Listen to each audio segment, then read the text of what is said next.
Hi, I'm Mike. I'm here at the 2015 Geneva Automotive Show, representing the Planet-9 web community that is a Porsche-centric worldwide website focusing on the Cayman and Boxster platforms primarily. We did a poll on our Planet-9 membership recently for questions to ask in Geneva about the GT4 and other Porsches if we see anything interesting, like the newly announced GT3 RS. I have the privilege to speak with David Burkhalter, the manager of product communication in Porsche Cars North America. Thanks, David, for having time to meet with me and spending some time to answer all our questions here. Certainly, Michael. Glad to be here. If you don't mind, I will be asking some of these questions that were asked online and were not answered by any of the current material that we can find online. But before I start, this must be really an exciting show for you, not only for us Porsche fans, but for you and Porsche itself as well, given that you're releasing two really super cool sports cars like the GT4 and the GT3 RS. Given the long waiting list for both of these cars already, what would you want to highlight from this year's show and about the new sports cars, both personally and from a company perspective? It's certainly a very exciting show for us to have the opportunity to launch or to have the worldwide debut of two different GT cars at the same time is really quite special, even for Porsche. So it's wonderful to be here and have a chance to speak about the GT4, which of course was announced in February, but this is still the worldwide debut where we get the chance to see it for the first time in the flesh, up close and personal. And then also with the GT3 RS, which, while perhaps not a very big surprise to most Porsche enthusiasts, was still technically debuted just yesterday. Yes. So one thing I noticed about the public reaction is that Porsche cannot do it right to everyone. Like when you guys released the GT3 RS with PDK only, a huge outcry happened with people lambasting that the real sports car is dead. Then you come out with a GT4, which is like a purist stream, manual transmission only, etc. Now half of the membership is complaining, oh, I can't get the GT4 because I really wanted the track-focused PDK-S, etc. So what is your kind of personal opinion about that, and how do you think Porsche might be able to react to that? So I remember back to when we launched the GT3 before the GT3 RS, and it was PDK only, the first time we've had a GT3 with a PDK, much less one that didn't offer a manual transmission. And there was some feedback in regards to customers or enthusiasts wanting to have a manual transmission in the GT3. The position from Porsche was, if you're buying a GT3, you are looking for the pinnacle of performance. And our PDK transmission performs at a higher level than the manual transmission that was currently offered in 911 platform. Therefore, if you're buying the GT3, you want the better performance, you want the higher performing engine. We also included the better performing transmission. We continued that theme with the GT3 RS, of course. We have the faster transmission as well as even larger displacement, even more power, lighter vehicle compared to the GT3. So we see several improvements for the GT3 RS. And if I stay there for a moment, we're looking at a little over 20 pounds, about 10 kilograms, so close to 22 pounds of weight savings in the GT3 RS versus the GT3. We have some added aerodynamic benefits along with the extra 25 horsepower, the extra 13 pound-feet of torque. We're looking at a 5-second improvement around the Nürburgring for the GT3 RS versus the GT3. That's just quite a significant jump. On the other side, we also have the GT4, which, as you can see, is what some enthusiasts have referred to as more of a pure sports car in the traditional sense, in that we maintain a manual transmission for the GT4. And really, the GT4 is also focused very much on weight savings, and it's true that a manual transmission is lighter than PDK.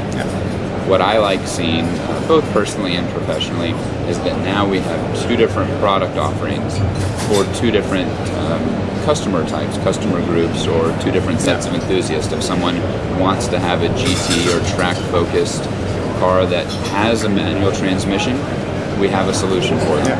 If they want to have the PDK transmission, we have a solution as well. So we have, in this case, 3 different products, really 2 that we're debuting here, so that we can more closely tailor our product offering to what customers are interested in. So now, if somebody would like to get a PDKS in a GT4, because there are still the people that like the sports car smaller, maybe, and maybe a little bit more less expensive as well, but still want to be the fastest on the track, so to speak. Is there a possibility that at some point in the future, no timeline, I understand you can't give that the GT4 might have an option of both the manual transmission and the PDKS? At this point in time, we only have the manual transmission for the GT4, and I'm not aware of any plans to offer any different transmissions. However, we certainly have a wonderful group of engineers, and our research and development team can certainly look into and evaluate any potential technical offering, especially depending on how long you're talking about in the future. Yeah, thank you. Now, I personally love both the PDK and the manual transmission, and I would drive the GT4 in either case, even assuming I'm high enough on the list to get an allocation. It's one of the problems that we currently have, at least in the US. I'm not sure how it looks in other world. Dealers have been entering builds to probably see how many people are actually interested, and also to weed out the people that are sitting on multiple waiting lists. We have been told now that the Geneva Motor Show time frame is kind of the time when the dealers will get allocations and so on. Do you have any kind of understanding, or can tell us what the current expectation of allocations over the full year is, both for the US market versus the world? And also, are you planning to release anything like a second year or third year, even if the demand is so high that you wouldn't be able to satisfy it? One of the nice things with Porsche is that we have significant flexibility. Sure. Did it go to sleep? Yes, I believe Michael was just talking about if there's any one of you out there that doesn't get an allocation, he'd be willing to hand his out to you. Well, that's if I have that say, I definitely would. Yeah, so we were talking about what the situation is with allocations, and if David can give us any more information about that. So the GT4 is not a limited edition or a completely fixed production vehicle, so there is some variability in terms of responding to customer demand. But in terms of an expected allocation, that's not something we typically speculate on, so I don't have a figure to share. The same is true for potential future model years or future variants of the GT4. That's not information we have available to share at this point in time. Certainly it can change, and if we see that there is a business case or a demand in the market for additional units, then that's something we would definitely take seriously into consideration. Okay, thank you. A lot of people, myself included, love the open-air feeling of a sports car, and I'm always arguing that, like the original sports car, like the 550 Spider and so on, these were race cars but without a roof. Now, of course, safety regulations and so on, it's probably better to have a roof, but I know there are a lot of people interested in an open-top Spider version of the GT4, and there has been some Spider sightings in South Africa recently. Could you tell us anything, if there would be a Spider, would that Spider be closer to a GT4 in terms of suspension and engine, or closer to a GTS? This is a question I've received from a few different people, because in the previous platform, or the previous generation of Boxster and Cayman, we had both the Cayman R and a Boxster Spider. Yes. I'm sure, as you know, at this point in time, we've only announced the GT4, and because we haven't made any official statement one way or another on a potential product like the Spider, I don't have any additional information I can share or discuss at this time. I understand. We're still looking forward to whatever it is that was driving around in South Africa. I've seen some of these spy shots too, and whatever it may be, I do think it looks pretty attractive. Yes. So now some of the more detailed GT4 questions that we have received. One of the things that we kind of, in the US at least, have problems with is with the Department of Transportation allowing to get things like the Sports Club package as an order on the car. Now, in previous Cayman Rs and GT3s, you could normally order through the parts department the Club Sport package and basically install it later. The same with the roll cage, but of course it needs to have the mounting points pre-installed on the car. So my question to you is it possible to do the same with the GT4 to order the parts? And does the GT4 that is destined to the US actually contain those mounting points? So, available from the manufacturer as an importer, distributor, and marketer for the vehicles, we don't have the option to include or sell the Club Sport package in the US, mainly because of the roll cage. So I don't have any knowledge on awareness of if that'll be available from a parts standpoint. And I also don't have as much information on how the roll cage is constructed. Because we don't offer it in our market, I don't have as much information on how it's constructed in the rest of the world. So I really can't comment on if it's bolted in or welded in, and if so, if there are pre-mounting points that already exist. I guess we'll have to wait until we see the car a little bit more in detail. I assume I can't take this one apart that stands here. So we'll have I think something might happen within a few minutes if you tried. Yeah.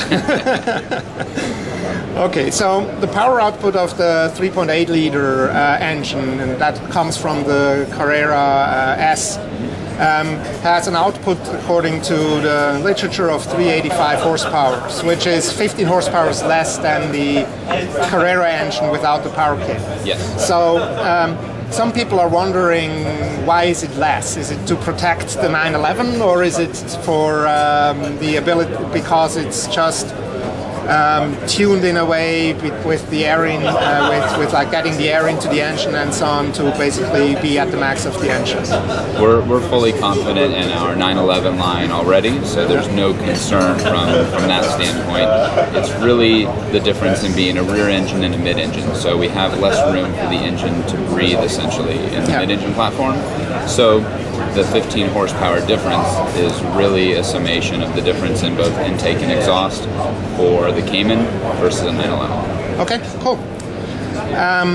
Now, there are power kits available for that engine, and there are some aftermarket people that are already putting basically the power kit engines, 3.8 liters, into Caymans and Boxsters already. So is there going to be an upgrade potentially that you can like put the power kit on the engine? I'm not aware of any. It doesn't mean there might not be one in the future, but at this point I've not received any information indicating it's something we're going to be offering, at least from the onset. Okay. So in the Evo interview with Andreas Proninger, there were a lot of discussions about like all the technical details that had to be changed, new suspension based on the GT3 and so on. Now there's some questions here. Now some people have asked me to ask really deep technical questions, so if you don't know the answer, just let us know. Some of the questions that I have is, when the engine was being adapted, what were some of the major changes that were made, besides basically turning the transmission around, that we have forward gears instead of backwards gears? Compared to the Carrera S engine? Yes. It's really just the changes in setup required for the spacing of the car, moving into the mid-engine. Other than that there weren't that many changes to this engine, since we started with the 3.8 liter from the Carrera S. So it still has the same integrated tri-sump, not an extra tank and so on, like the GT3? Yeah, it's not like the GT3 in that sense. It's a little closer to the Carrera or the Cayman in that sense. Okay. So the Evo interview also mentioned something like a torque limiter that is like integrated into the transmission. Do you know what this is about? I don't think it's the throttle blip, it's something else. So. I don't have all the details for this. I'm going to receive my specific detailed training later this week, so I hope to have a little more information by next week.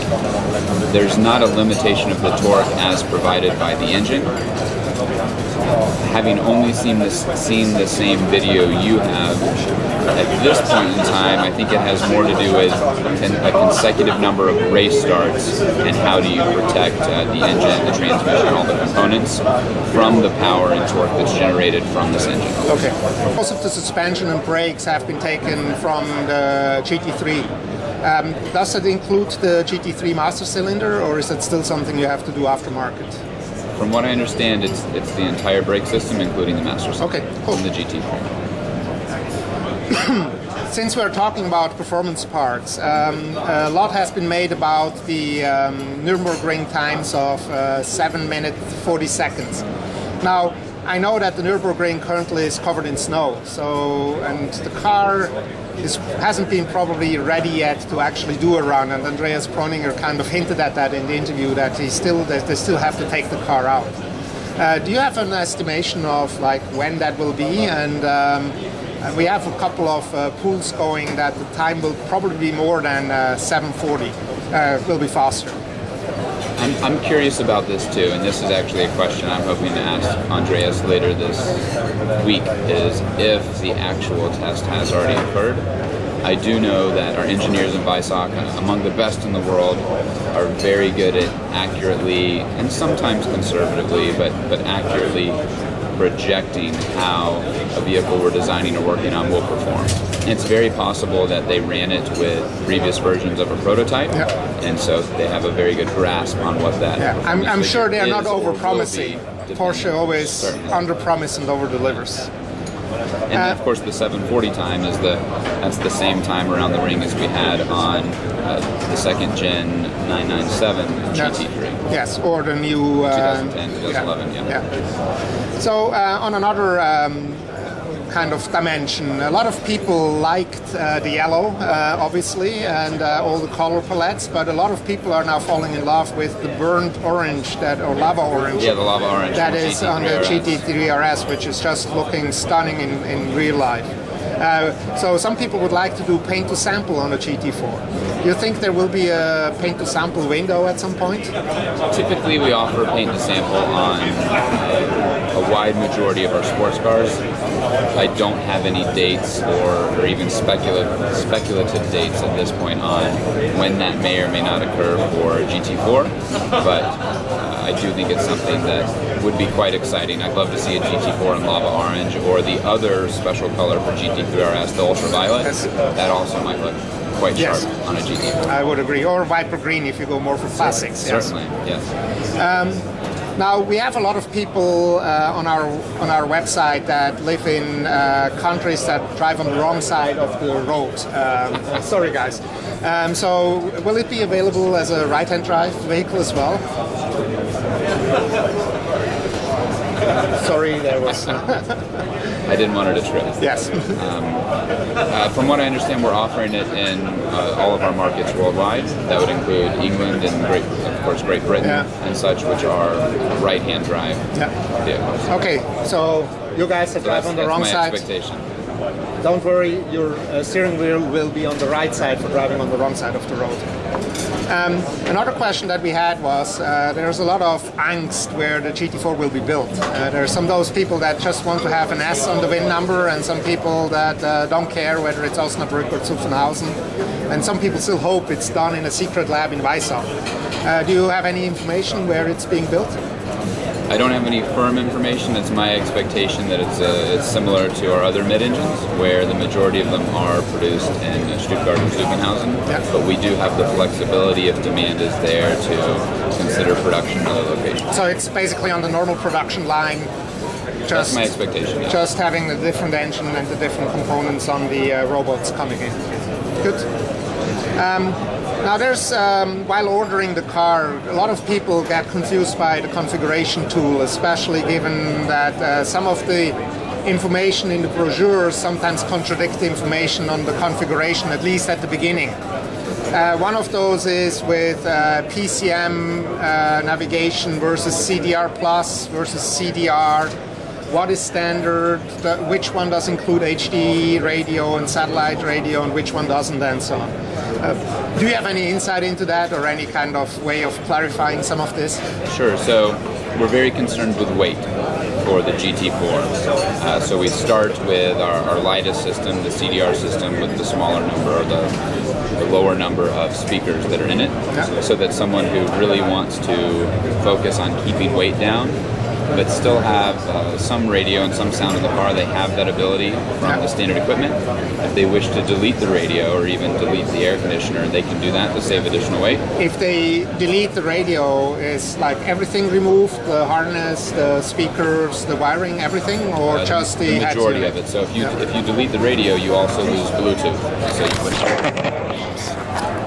So you wouldn't have the ability to then make a phone call using a Bluetooth module on the car, because you wouldn't have any speakers to hear the phone conversation playing through. So that gives ultimate flexibility in terms of weight savings. Now, if a customer wants to add an improved or more advanced sound system with CDR Plus, that option is available to them. Or if a customer wants to add navigation, they can do that as well through PCM. Yes. That's why our PCM option does not include Sirius XM radio or HD radio, so that a customer isn't forced to buy additional options that they don't want.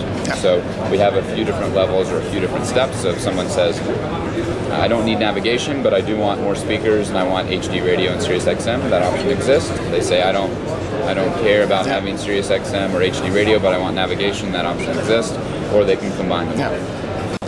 Now, another question people had was about the sports chrono package, because most of the sports chrono driving capabilities are already built into the car, like the transmission mounts, the throttle mapping, and so on.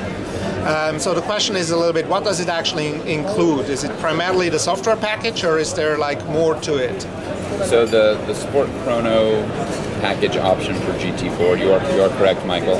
It doesn't include additional performance features because those are already standard on the GT4. The GT4 is all about performance, so we have the dynamic transmission mounts as standard in that vehicle.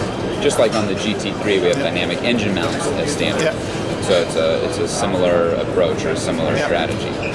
So what the Sport Chrono package offers is the coordination with the application software, so that you can more accurately track your performance or measure your performance as you're driving the GT4. So if you're wanting to document potential improvement in yourself as a driver from one session to another, that's something that this option does. It actually include additional sensors, or is it just using the standard sensors that are in there?